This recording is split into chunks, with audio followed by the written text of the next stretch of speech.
เรามาว่าเพลงชอยให้อร่อยเหาะบ้านเมืองเดี๋ยวนี้ก็ชักหน้าหมั่นไส้เพราะความปล้นปลิ้นคิดกระล่อนบ้านเมืองเดือดร้อนเหมือนก็ดังไฟชิงดีชิงเด่นเป็นเรื่องแรกบ้านเขาจึงแตกแยกกันใหญ่เพราะความไม่รักสามัคคีมันเป็นตัวกาลีเข้ามาถึงใจฟังลูกเอกชัยลูกมาไขขานเรื่องการเมืองการบ้านก็ทั้งหลายฟังแล้วอึดอัดนี่ชักใจเต้นทั้งที่เห็นมาตั้งหลากหลายจะทำอุดคุดคู้ทำไม่รู้ไม่ชี้อดปากมาหลายปีไม่กล้าจะเอ่ยไปไม่อยากติดคุกคนเดียวให้มันเดียวโดดจะติดก็ติดไปหมดเลยจะดีไหมพอพูดถึงการบ้านนี้ก็การเมืองก็รู้สึกว่าเป็นเรื่องแสนเลวร้ายตั้งแต่หลายรัฐบาลที่ผ่านมาทั้งชาวไร่ชาวนาจะพากันอดตายล้วนแต่ออกปากด้วยจะช่วยคนจนเฝ้าแต่ร้องตะโกนไปเสียไกลๆโอ้เราชาวประชาและก็ประชาชีและก็พากันดีอกดีใจ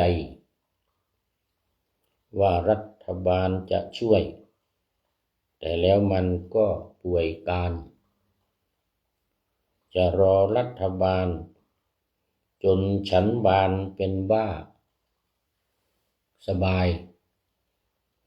ว่าใครว่าใจอย่างพูดอย่างตั้งกระทู้ก็จะไม่รับรู้ว่าคนไหนเพราะเราอยู่บ้านนอกนี่ก็คอกนาใครไม่ค่อยรู้ประสาว่าอย่างไรใครเขาบอกมาว่าดีเราก็เชื่อเขาแต่พอมีแล้วเล่าใช้ได้ที่ไหนว่าดีกันแต่ปากว่ามือไม่ยักก็เอามีแต่ใครมือยาวก็สาวไปมือใครเขายาวเขาก็สาวขึ้นไอเรามันอยู่น้ำตื้นเราก็ต้องตายมันยังเป็นทุกข์เป็นร้อนอ่อนก็ระอา คิดไปคิดมาเราก็เป็นคนไทย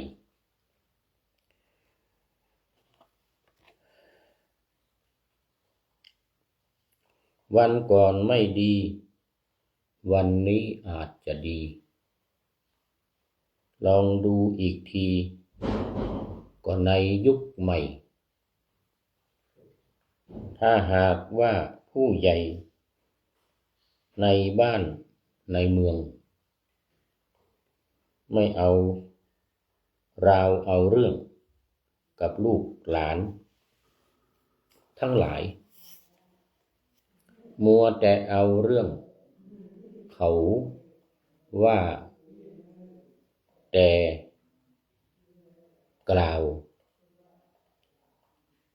ทรัพย์สินสาวไส้ให้กากินตลอดไปใครอยากติดคุกฉันก็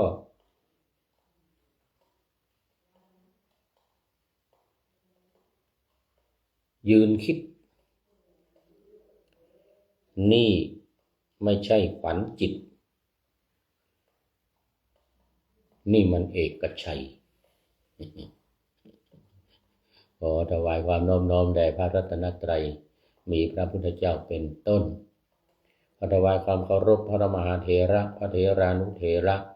เจ้าคณะพระสังฆาธิการทั่วโลกมีพระเดชพระคุณพระธรรมเสนาบดีเจ้าคณะภาค7วัดพระธาตุดอยสุเทพเป็นต้น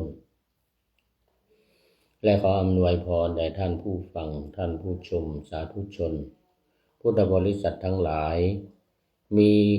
คุณโยมเพทายสุวรรณสิงหราชและพี่เนติแก้วเคนเป็นต้น วันนี้โยมเพทายสุวรรณสิงหราชเข้ามาแต่หัวรุ่งเขาเรียกว่าไก่ยังไม่ทันโหพระสุริโยยังไม่จับขอบฟ้า ก็เข้ามาแล้วปานาธรรมาสยังไม่ทันเสร็จเนี่ยโยมเพทายเข้ามาแล้วโอ้กราบสาธุว่านะกราบสาธุนะโอ้โมทนาเป็นอย่างยิ่งวันนี้มาแต่หัวรุ่งเลยตามมาด้วยพี่เนติแก้วเคนจากเขตราชบูรณะกรุงเทพมหานคร วันก่อนบอกว่าร้อนฝนไม่ตกตอนนี้ได้ข่าวว่าพายุเข้ามาแล้วเมื่อวานมาที่ขึ้นเวียดนามแล้วก็มาทางภาคตะวันออกเฉียงเหนือตอนล่างของไทยเมื่อวานนี้นะวันนี้นะวันนี้เข้ามาก็เตือนว่าฝนจะตกหนักทั่วประเทศเลยเป็นเพียงแค่หางนะหางเฮอริเคนหรืออะไรสักอย่างหนึ่งเนี่ยชื่อพายุอะไรสักอย่างเนี่ยลืมไปแล้ววันนี้ก็จะตกวันนี้วันพรุ่งนี้ 2-3 วันพี่เนติบอกว่ากราบนมัสการครับอาจารย์ที่เขตราชบูรณะกทมเมื่อคืนฝนตกหน่อยครับเมื่อนะท่านอยู่ประเทศไหนครับอากาศไม่หนาวใช่ไหมครับพี่เนติเพิ่งเข้ามาหรือไงเนี่ย กลับมาเชียงใหม่ตั้งหลายวันแล้วอยู่เชียงใหม่วัดดอยสะพันอยู่ตอนนี้ขึ้นไปนอนบนดอยสุเทพ1 คืนนี่ก็รีบลงมาที่ดอยสะพันยูนี่กำลังอบรมบาลีก่อนสอบจะสอบประโยค6ตกมา6 ปีละ สมชื่อ สมชื่ออ๋อพระเดชพระคุณหลวงพ่อสุทธิสงึมรำเข้ามาแล้วสาธุครับผมโอ้วันนี้มาแล้ว Good Morning นี่มาแล้วหัวใจแดงๆมาแล้วก็แฮปปี้เบิร์ธเดย์สาธุครับหลวงพ่อโอ้วันนี้หลวงพ่อเข้ามามาหลังไปหน่อย พี่เนติถามมาอยู่ประเทศไหนวะนะ อยู่เชียงใหม่นี่แหละจังหวัดเชียงใหม่วัดดอยสะพันยูอำเภอแม่วางอำเภอแม่วางตำบลดอนเปาอำเภอแม่วางจังหวัดเชียงใหม่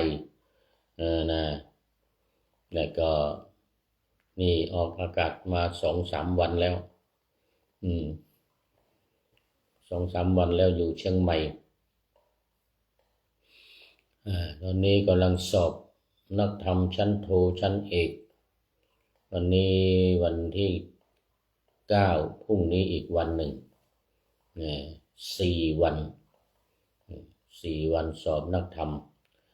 ตามปกติเดือน12แรม2 ค่ำแต่ก่อนนี้เราสอบทั้งตรีโทเอกตอนนี้นักธรรมตรีนี่ย้ายไปสอบก่อนออกพรรษาเหลือแต่นักธรรมชั้นโทชั้นเอกจังหวัดละอำเภอละหนึ่งที่จัดสนามสอบนี่นะอำเภอละ1 ที่เพราะว่ามีแค่ชั้นโทกับชั้นเอกตอนนี้ก็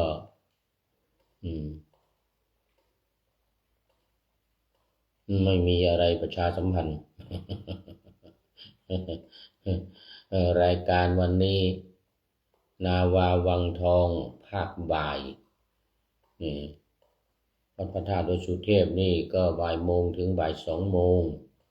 วัดฝายหินบ่าย2 โมงถึงบ่าย3 โมง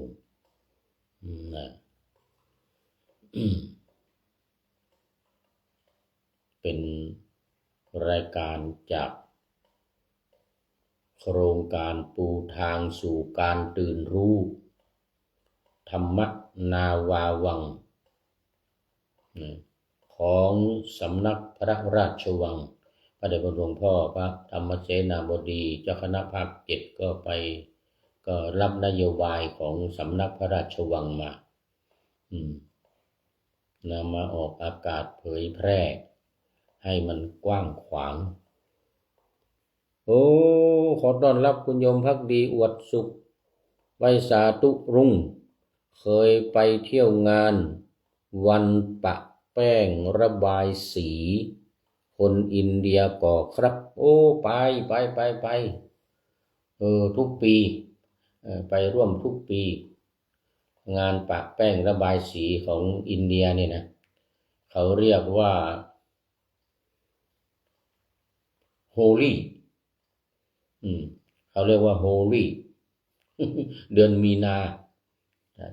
นาคมทุกปีวันที่22 มีนาพี่เนติบอกว่านึกว่าท่านยังอยู่ต่างแดนครับว่างั้นนะ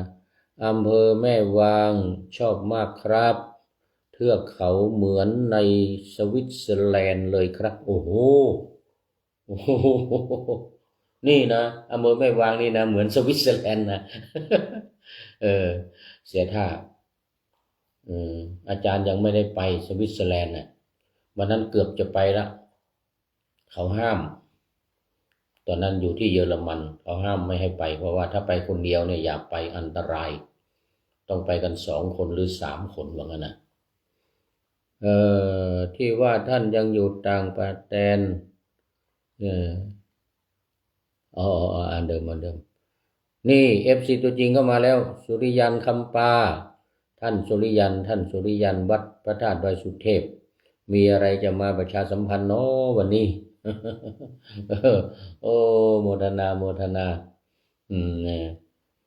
ประชาสัมพันธ์เกี่ยวกับการสอบทำสนามหลวง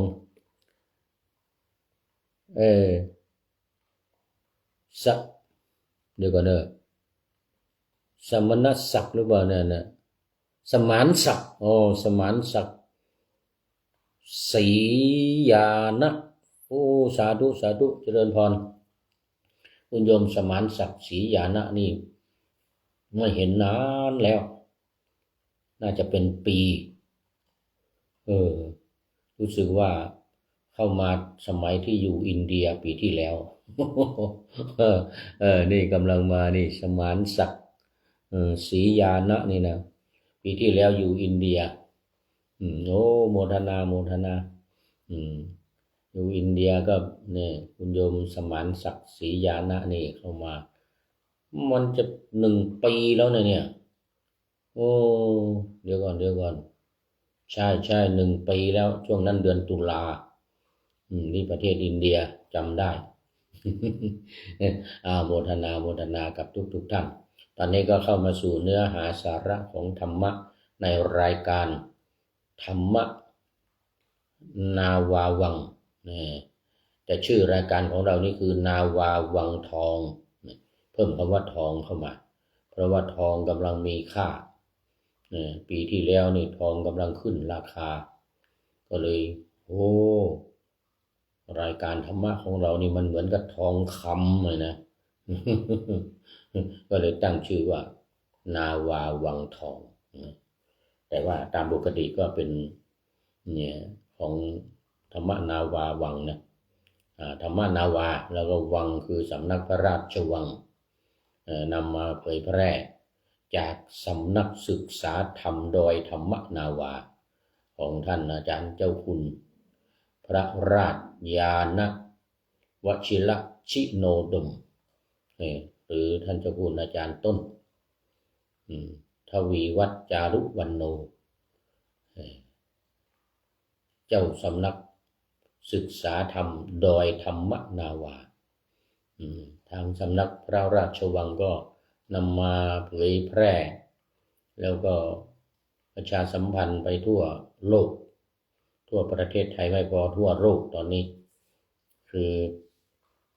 ธรรมนาวาวังเนี่ยโครงการปูทางสู่การตื่นรู้หรือตรัสรู้อันเดียวกันสู่การตรัสรู้เป็นพระอรหันต์หรือแนวทางเข้าสู่พระนิพพานได้แก่การพ้นทุกข์ถึงสุขอันยอดเยี่ยมคือพระนิพพาน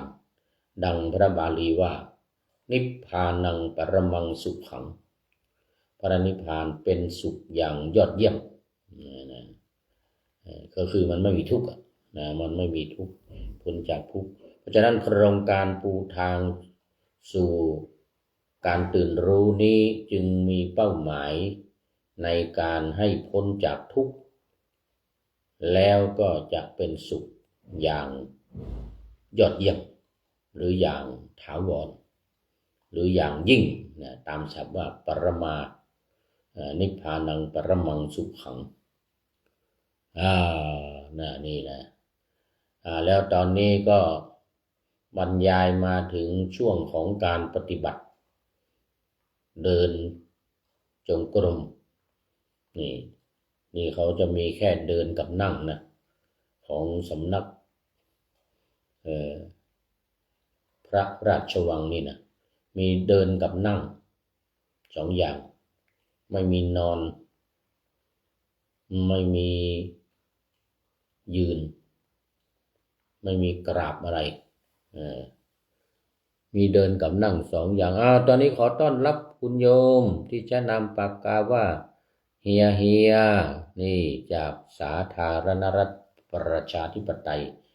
ประชาชนลาวนี่ว่ายากหน่อยต้องว่าช้าๆสาธารณรัฐประชาธิปไตยประชาชนลาวแต่ถ้าออกเสียงตามท้องถิ่นก็จะออกว่าสาธารณรัฐประชาธิปไตยประชาชนลาวนี่เสียงท้องถิ่นเสียงในฟิล์มนี่เสียงในฟิล์มประชาชนลาวโมทนาเป็นอย่างยิ่งว่าออกเสียงถูกใจนะเนาะถูกใจคุณโยมเฮียนี่ละถูกใจคุณโยมเฮียละประชาธิปไตยประชาชนลาวเป็นสาธารณรัฐนะจริงเป็นสังคมนิยมเป็นสังคมนิยมแต่เป็นสังคมนิยมแบบใหม่สังคมนิยมประชาธิปไตยอะไรสังคมนิยมประชาธิปไตยเหมือนนายอะไรที่ชนะ เลือกตั้งเป็นนายกรัฐของนิวยอร์กสหรัฐอเมริกาเป็นสังคมนิยมประชาธิปไตยว่านะ ว่าไปอย่างนั้นเสรีเสรีนิยมสังคมนิยมประชาธิปไตยเน้นความเสมอภาคแบบประชาธิปไตยเลยชนะการเลือกตั้งได้เป็นนายกของรัฐนิวยอร์กสหรัฐอเมริกา เป็นครั้งแรกที่คนหนุ่มๆอายุแค่34 ปีนะจะเป็นคงจะไต่เต้าขึ้นไปถึงประธานาธิบดีอยู่ต่อไปจะได้เป็นประธานาธิบดีในอนาคตอันนี้เป็นนายกรัฐไปก่อนรัฐบาลนิวยอร์ก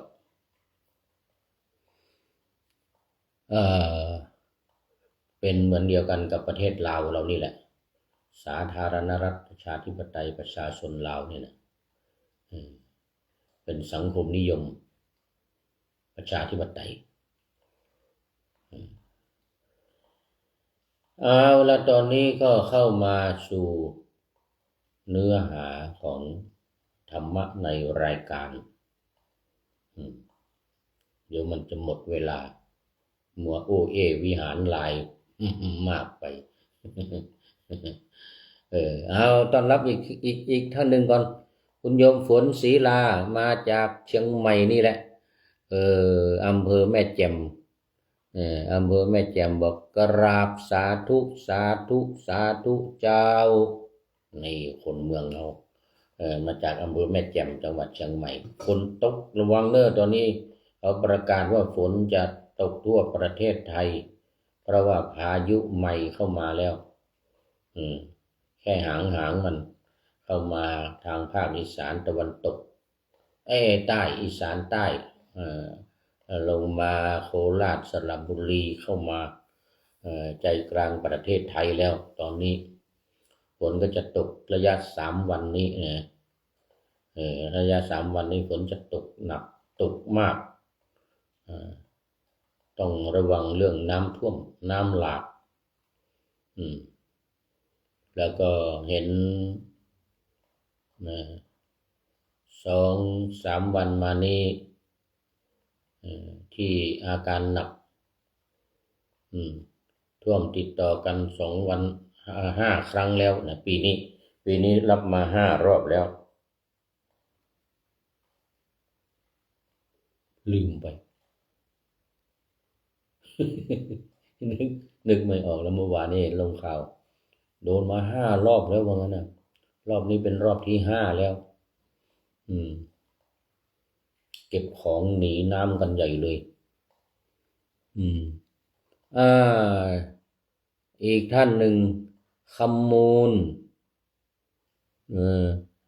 ขัตติปัญญานะโอ้นี่FC ใหม่เป็นพระหรือเปล่านะเป็นพระขออภัยด้วยเด้อดูจะเป็นพระนั่นน่ะโอ้ขอบคุณมากครับผม คำมูลขัตติปัญญาอันนี้เป็น FC ใหม่จะต้องไปดูโปรไฟล์ก่อนไม่รู้ว่ามาจากไหนยังไงจำไว้ขัตติปัญญาเนี่ยขัตติปัญญา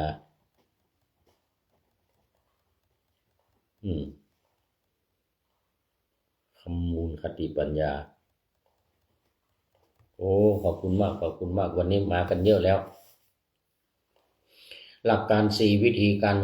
6ของโครงการปูทางสู่การตื่นรู้หลักการ4คือระลึกพระรัตนตรัยท่องขันธ์เดียวกันท่องธาตุ4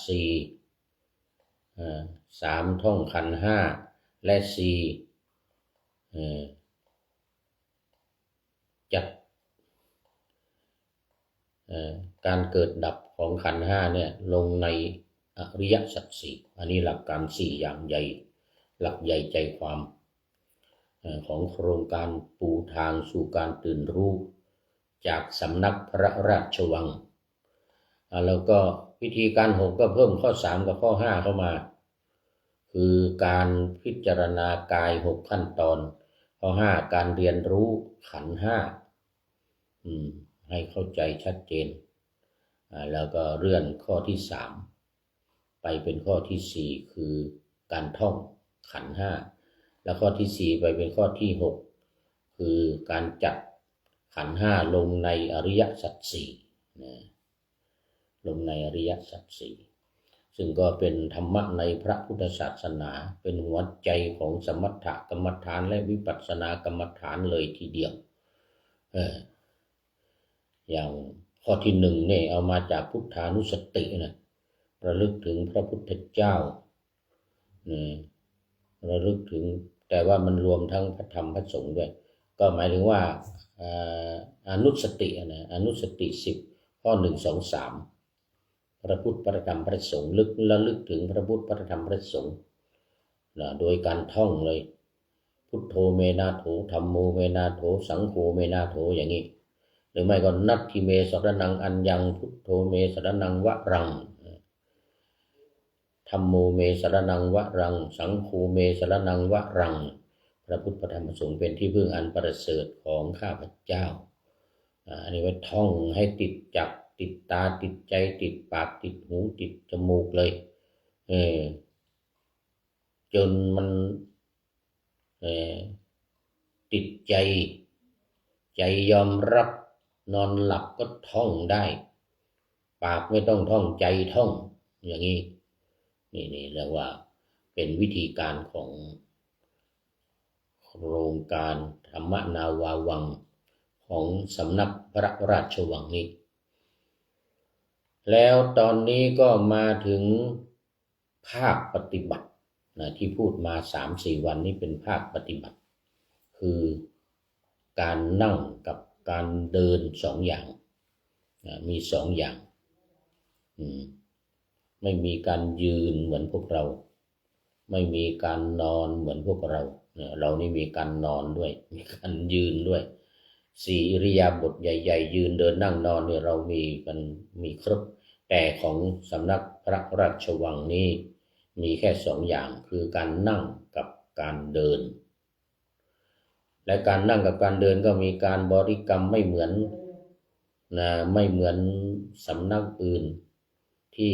ผ่านมาตั้งแต่ในอดีตจนถึงปัจจุบันไม่ว่าจะสายหลวงปู่มั่นหลวงปู่ฟั่นสายครูบาเจ้าศรีวิชัยสายใดก็ตามที่มีการบริกรรมพุทโธพุทธาสัมมาอรหังพองหนอยุบหนออึ่งเขียดอะไรพวกนี้นะอันนี้เป็นของโบราณที่ทำกันมา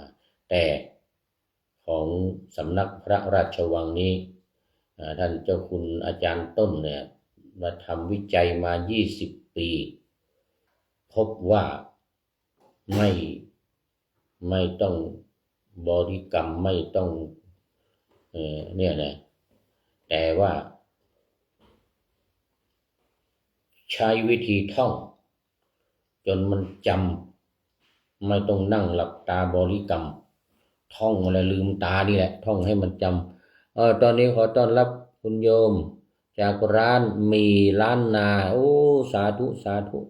โมทนาเป็นอย่างยิ่งเข้ามาเป็นประจำแล้วตอนนี้เป็น FC ตัวจริงละ เป็น FC ตัวจริงแล้วมีล้านนาจังหวัดเชียงใหม่เรานี่แหละร้านอยู่อำเภอไหนอำเภอเมืองอำเภอไหนลืมไปแล้วนี่จะอำเภอดอยสะเก็ดก็มี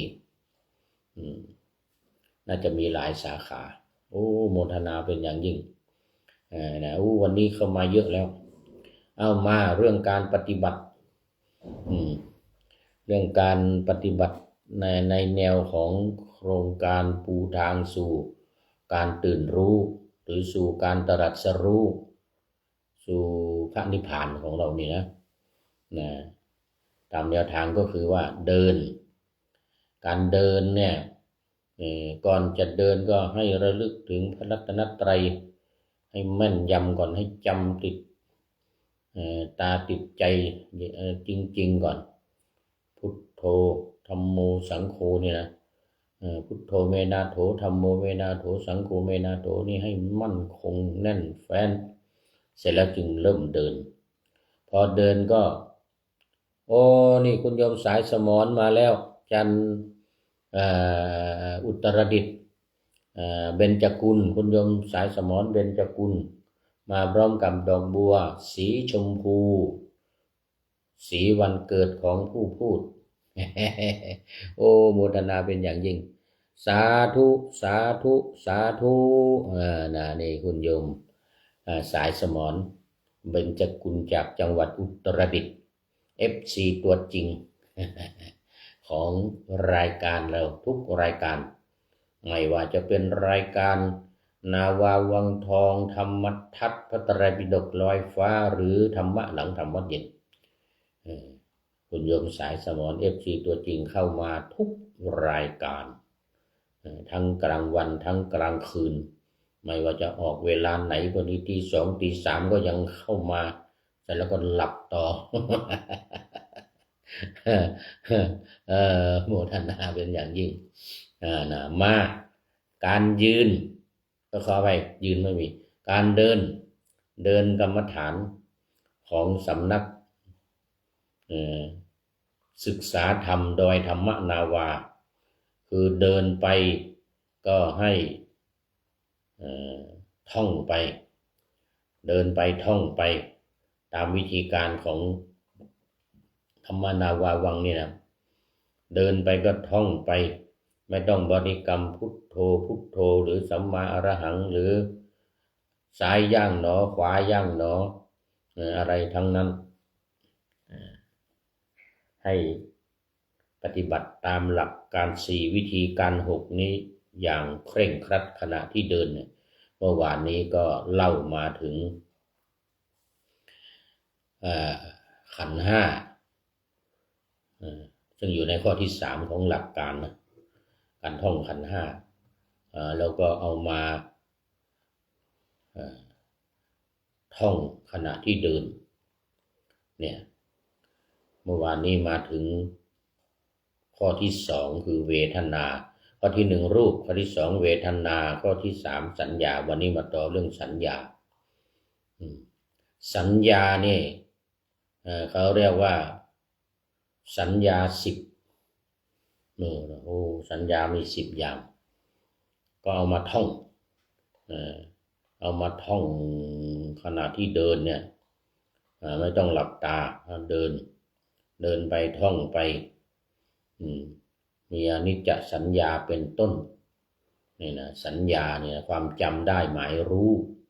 จำในอดีตจำในอนาคตจำในปัจจุบันก็เรียกว่าสัญญาโดยเฉพาะสัญญาเวทยิตานิโรธ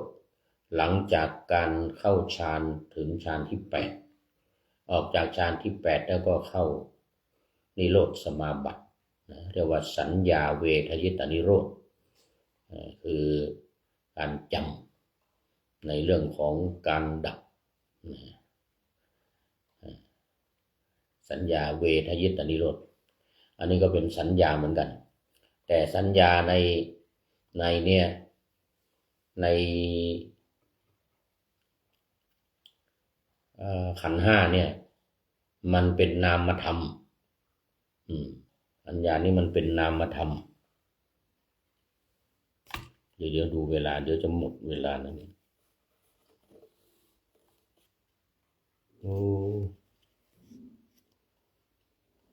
โอ้ยังอยู่ยังอยู่ยังอยู่เ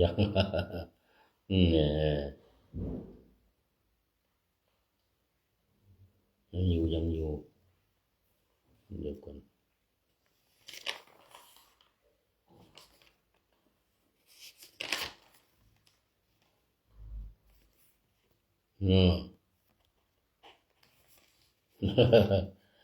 ยังพอมีเวลาอยู่เวลาเดินขณะที่เดินจงกรมเดินไปก็นึกถึงตามขั้นตอนหลักการ4วิธีการ6ตอนนี้มาถึงขันธ์5ข้อที่3 ระลึกถึงสัญญา กำหนดสัญญาคือความจำเนี่ยนะกำหนดสัญญาคือความจำมีอนิจจสัญญาเป็นต้นคือจำได้ว่าสังขารร่างกายของเรานี้เป็นสิ่งที่ไม่แน่นอนเป็นอนิจจัง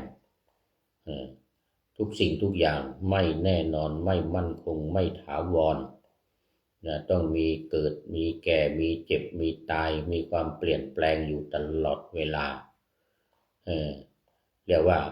มันไหลไปอยู่ตลอดเวลาไม่อยู่กับที่เปลี่ยนแปลงไปเรื่อยๆทุกสิ่งทุกอย่างสังขารเรานี่ร่างกายของเรานี่เกิดมาแล้วเนี่ยตั้งแต่ตอนน้อยๆ2 ขวบ3 ขวบเนี่ยก็โตขึ้นนะไม่อยู่แบบ2 ขวบ3 ขวบนั่นนะโตขึ้นเรื่อยๆเปลี่ยนแปลงขึ้นจนปานกลางอายุ20 30 40ปานกลางแล้วก็ไปที่สุดปลายบั้นปลายของร่างกายนี้ก็คือความแก่ความชรา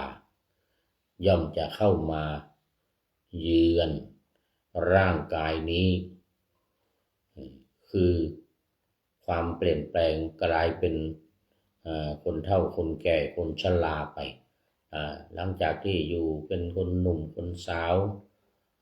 วัยกลางคนปานกลางอายุ40 50 30 40 50นี่นะ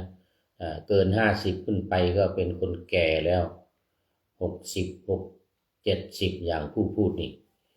ปีนี้70โอ้เป็นผู้เฒ่าผู้แก่แล้วเนี่ยเปลี่ยนแปลงมาตั้งแต่ตอนเด็กๆไม่อย่างนี้เด็กๆไม่อย่างนี้เดี๋ยวนี้ก็หน้าตาเหี่ยวย่นหน้าผากนี่ไม่รู้กี่ชั้นหางตาเนี่ยแล้วก็ผิวหนังเหี่ยวตามลักษณะของคนแก่ที่โบราณเขาว่าไว้บอกว่าคนแก่เนี่ยมีลักษณะอยู่ 4-5 อย่างนะ1ชอบของขมเรื่องของหวานไม่กินกินแต่ของขมพวกน้ำตาลพวกของหวานอะไรต่างๆเนี่ยไม่กินเนื่องจากว่าเป็นเบาหวานนอกจากว่าไม่ชอบกินน้ำตาลมาแล้วยังเป็นเบาหวานอีกต่างหากอย่างผู้พูดเนี่ยต้องคุมไม่ให้เกิน126นะต้องให้อยู่ในต่ำกว่า126ถ้าเกิน126ขึ้นไปเนี่ยนะ27 28 130อย่างเงี้ยนะโอ้อาการหนักแล้วต้องกินยาขนาดหนักตอนนี้ก็กินไม่ใช่ไม่กินคุมเอาไว้ไม่ให้เกิน126อยู่ใน125 120 118อย่างเงี้ย112 115ต้องอยู่อย่างนี้เบาหวานไม่ให้เกินนี่นะชอบของหวานเดี๋ยวก่อนชอบของขมชมเด็กสวยนี่อันนี้เป็นลักษณะของคนแก่ช่วยศาสนาไม่มีอะไรทำแล้วว่างการว่างงานก็มาช่วยวัดช่วยวาช่วยเป็นไวยาวัจกรช่วยงานวัดนี่ก็เรียกว่าลักษณะของคนแก่ช่วยศาสนาบ้าของเก่านี่โอ้นี่เก็บของเก่าไว้ไม่รู้อะไรไม่รู้กี่ปีมานะมันอยู่เก็บไว้นะพระหรือเหรียญหรือหลวงพ่อนั้นเหรียญหลวงพ่อนี้เก็บไว้เป็นกองบ้าของเก่าเล่าความหลังโอ้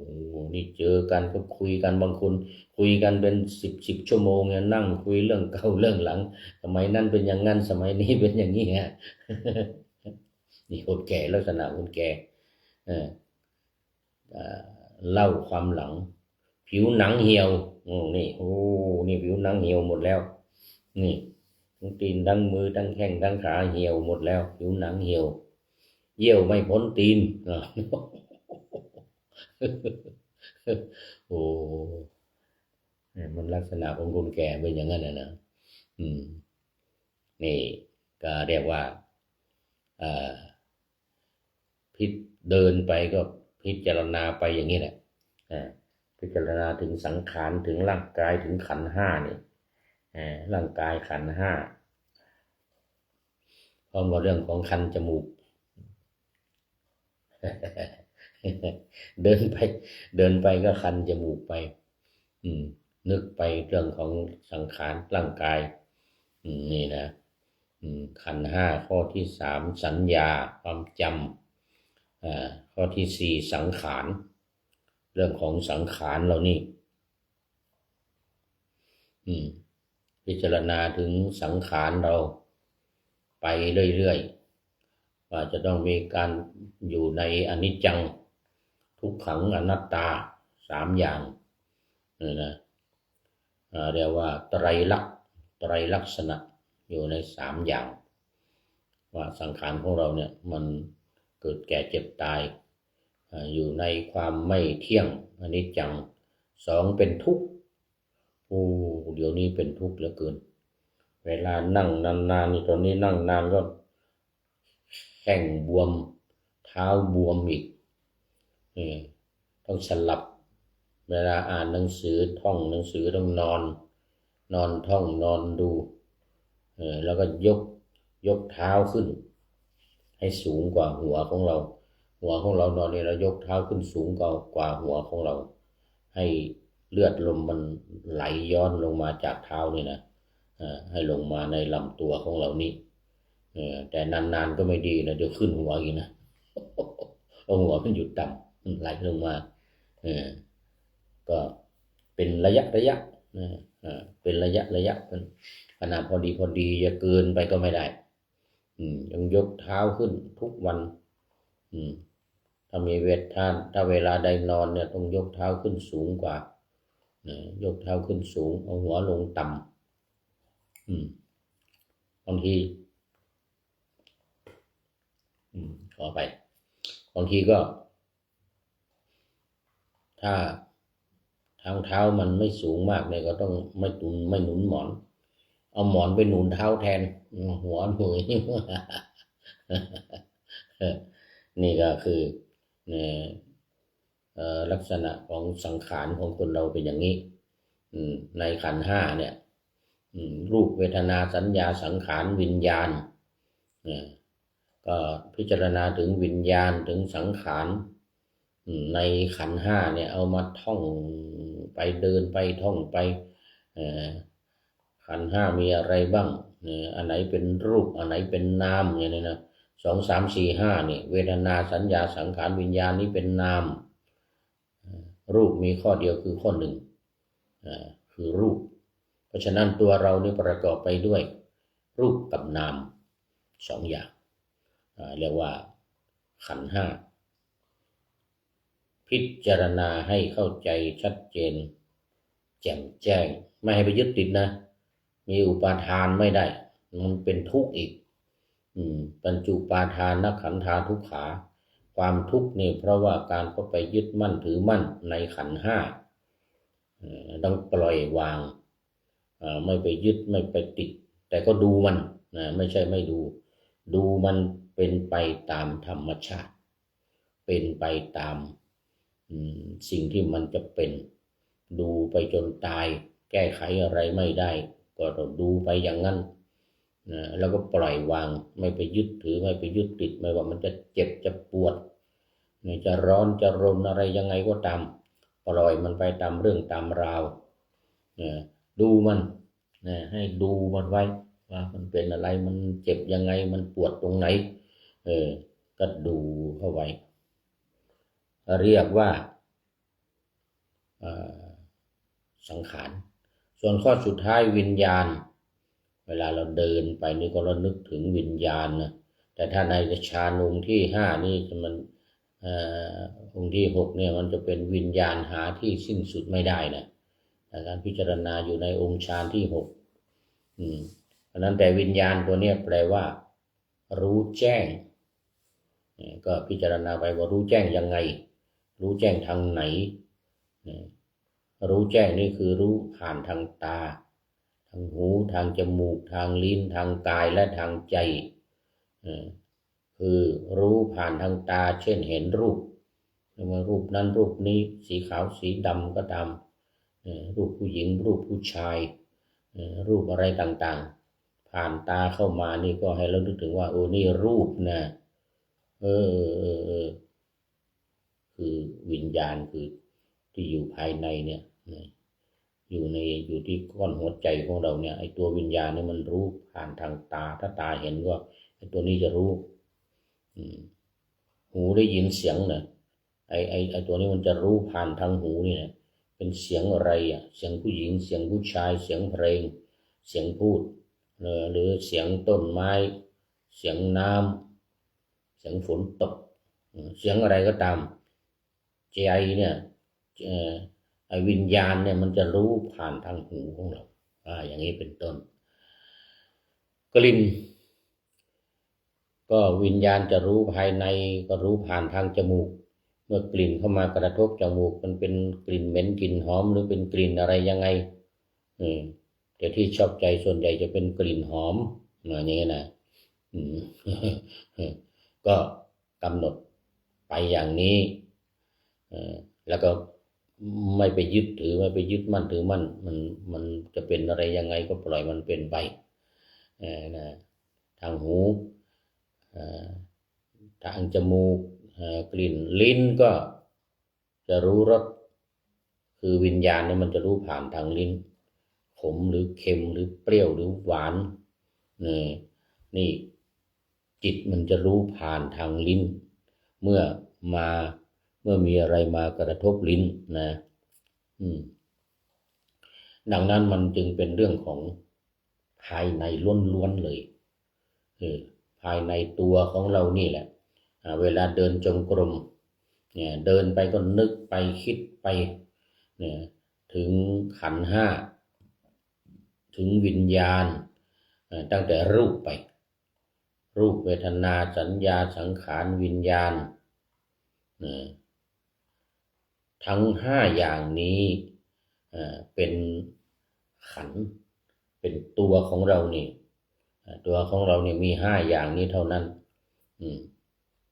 คือส่วนที่เป็นรูปนะคือร่างกายหน้าตามือนี่มือที่กำมือที่แบนี่นี่เป็นส่วนของสังขารเป็นส่วนของสังขารดังนั้นรูปเวทนาสัญญาสังขารวิญญาณจึงเป็นอารมณ์ของการท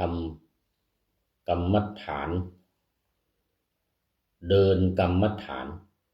ก็ให้ระลึกถึงสิ่งเหล่านี้หรือท่องถ้ายังจำไม่ได้ก็เอามาท่องขันธ์ห้ามีอะไรบ้างอย่างนี้รูปเวทนาสัญญาสังขารวิญญาณเนี่ยต้องท่องให้แม่นยำให้จำใส่ใจ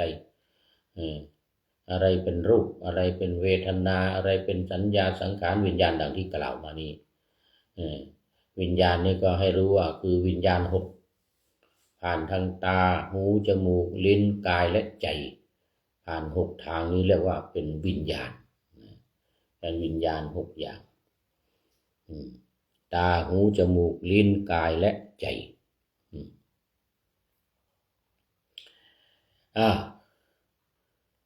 คือวิญญาณเราเรียกอย่างนี้ว่าวิญญาณหกในขณะที่เดินจงกรมนะในสำนักโครงการปูทางสู่การตื่นรู้เนี่ยเวลาเดินต้องทำอย่างนี้พิจารณาอย่างนี้เวลาเดินจงกรมไม่ต้องขวาย่างน้อซ้ายย่างน้อนู่นไม่ต้องเอาไม่เอาไม่มุ่งในเรื่องของการทำจิตให้สงบแต่มุ่งให้เกิดปัญญามุ่งให้เกิดความรู้ถ้าทางในการปฏิบัติพระพุทธศาสนาของเราเรียกว่าเป็นสายวิปัสสนาคือเป็นนโยบายในการที่จะให้เกิดความรู้นั่นเองไอ้ตัวนี้ก็เหมือนกันการเดินจงกรมของสำนักพระราชวังของเรานี่นะก็ให้ระลึกรู้สิ่งต่างๆโดยเฉพาะขันธ์ห้าที่อยู่ในตัวของเราเนี่ยนะกำหนดรู้ไปอย่างนี้ รู้ทางตาหูจมูกลิ้นกายและใจรู้ภายในทุกสิ่งทุกอย่างอย่างธาตุดินเนี่ยดินน้ำลมไฟธาตุดินก็มีอะไรผมขนเล็บฟันหนังเนื้อเอ็นกระดูกเยื่อในกระดูกม้ามหัวใจตับพังผืดไตปอดลำไส้ใหญ่ลำไส้น้อยอาหารใหม่อาหารเก่านี่คือการระลึกตามขันธ์ห้ารูปเวทนาสัญญาสังขารวิญญาณนะตอนนี้มีใครเข้ามาคุณโยมสายสมรดูท่าทางจะเป็นท่านสุดท้ายเลยวันนี้ ทางเชียงรายก็มาแล้วบุรีรัมย์ก็มาแล้วเชียงใหม่มากันหลายคนแล้วเมื่อกี้ FC ตัวจริงจากพระธาตุดอยสุเทพก็เข้ามาแล้วก็ตอนนี้อุตรดิตถ์คุณโยมสายสมรเบญจกุลเอาละตอนนี้ใกล้จะหมดเวลาคุณโยมสายสมรเป็นท่านสุดท้ายวันนี้การเดินจงกรมของสำนักพระราชวังระลึกถึงขันธ์ห้ากำหนดขันธ์ห้าพิจารณาขันธ์ห้านี่นะรูปเวทนาสัญญาสังขารวิญญาณแยกเป็นนามเป็นรูปถ้าเป็นญาณโสรสญาณหรือญาณ16นี่ก็จะเป็นข้อที่1นะนี่นะยังอยู่ในญาณที่1คือการแยกรูปแยกนามเรียกว่านามรูปปริเฉทญาณญาณที่1สัมมัสนญาณยังไม่ไปยังอยู่ยังแยกรูปแยกนามนี่ให้ได้ก่อนว่าอันไหนเป็นรูปอันไหนเป็นนามในร่างกายของเรานี้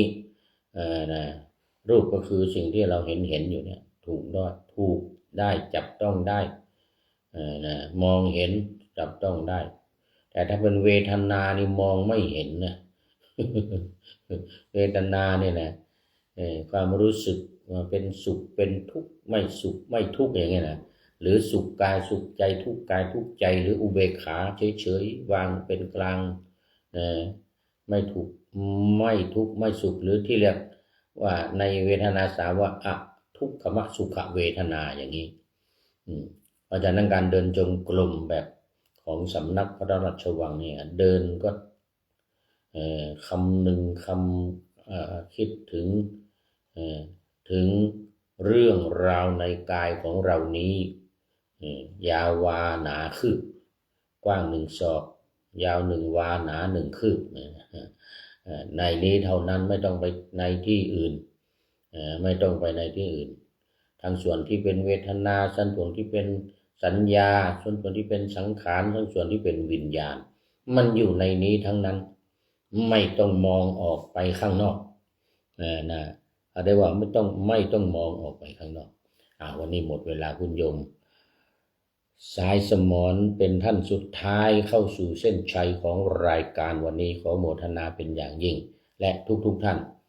ที่ผ่านมาแล้วตอนนี้เข้ามาสู่ข้อคิดท้ายรายการวันนี้เป็นเพลงชอยของแม่ประยูนเดี๋ยวแม่ขวัญจิตกับเอกชัยศรีวิชัย กับเอกชัยแม่ขวัญจิตในเอกชัยร้องก่อนบอกว่าเรามาว่าเพลงชอยให้อร่อยเหาะบ้านเมืองเดี๋ยวนี้ก็ชักหน้ามันไส้ว่าไงนะเพราะความปล้นปลิ้นคิดกระร่อนบ้านเมืองเดือดร้อนเหมือนดังกับไฟเหมือนไฟจริงดีจริงเด่นเป็นเรื่องแรกบ้านเขาจึงแตกแยกกันใหญ่แตกแยกกันใหญ่เลยจริงดีจริงเด่นกันเหมือนอเมริกานี่มีเลือกตั้งจริงดีจริงเด่นกันเพราะความไม่รักสามัคคีมันเป็นตัวกาลีเข้ามาถึงใจฟังลูกอันนี้เอกชัยว่านี่เดี๋ยวแม่คนจิตว่าแล้วต่อไปนี้ฟังลูกเอกชัยลูกมาไขมาขานเหมือนนะเรื่องการเมืองการบ้านทั้งหลายฟังแล้วอึดอัดนี่ชักใจเต้นทั้งที่เห็น มาตั้งหลากหลายจะทำอุดคุดคูทำไม่รู้ไม่ชี้อดปากมาหลายปีไม่กล้าจะเอ่ยไปไม่อยากติดคุกคนเดียวให้มันเดียวโดดเออจะติดก็ติดให้หมดเลยจะดีไหมมาเอาทั้งหมู่ไม่ติดคุกโดยการพูดเรื่องการเมืองก็รู้สึกว่าเป็นเรื่องเลวร้ายเดี๋ยวพอพูดถึงการบ้านนี่ก็การเมืองก็รู้สึกว่าเป็นเรื่องเลวร้ายอะไรงั้นนะอันนี้ไม่ใช่อาตมาพูดนะไม่ใช่เดี๋ยวที่ถามว่าพระพูดการเมืองอีกอันนี้ว่าตามเพลงชอยของแม่ขวัญจิตตั้งแต่หลายรัฐบาลที่ผ่านมาทั้งชาวนาทั้งชาวไร่ชาวนาจะพากันตายว่างั้นนะล้วนแต่ออกปากด้วยจะช่วยคนจนเฝ้าแต่ร้องตะโกนเฝ้าแต่ร้องตะโกนไปเสียไกลไอเราชาวประชาแล้วก็ประชีก็พากันดีอกดีใจว่ารัฐบาลจะช่วยแต่แล้วมันก็ป่วยการขอจะรอรัฐบาลจนฉันบานเป็นบ้าสบายว่าใจอย่างพูดอย่างตั้งกระทู้จะไม่รับรู้ว่าคนไหนเพราะเรานะอยู่บ้านนอกนี่ก็คอกนาไม่ค่อยรู้ประสาว่าอย่างไรใครเขาบอกว่าดีเราก็เชื่อเขาแต่พอดีพอมีแล้วเราใช้ไม่ได้ว่าดีกันแต่ปากมือไม่ยักก็เอามีแต่ใครมือยาวก็สาวกันไปว่านะมือใครยาวมือใครเขายาวเขาก็สาวขึ้นไอเรามันอยู่น้ำตื้นเราก็ต้องตายมันยังเป็นทุกข์เป็นร้อนอ่อนระอาคิดไปคิดมาเราก็เป็นคนไทยดูไปดูมาหมดเวลาเอาไว้แค่นี้ก่อนความจริงมันมียาวอยู่ในอีกหลายบทมีอีกหลายบทเอาวันตอนนี้มันหมดเวลาต้องนำรายการจากท่านผู้ฟังไปก่อนโมทนากับโยมสายสมรและหลายท่านที่เข้ามาแล้วผ่านไปแล้วทุกท่านขอนำนาวาวังทองไปก่อนแล้วจะย้อนมาใหม่ในวันหน้าคือวันพุธศุกร์เสาร์อาทิตย์ตามตารางเวลาที่วางอยู่ข้างในเป็นธรรมะจากพระราชวังเป็นนาวาโด่งดังสว่างไสวเป็นทองคำล้ำค่ากว่าสิ่งใดชุบชีวิตจิตใจให้ใสงามนะเอาละวันนี้ขอให้ทุกท่านมีความสุขกายสบายใจเหมือนกันทุกคนเทอญขอเจริญพร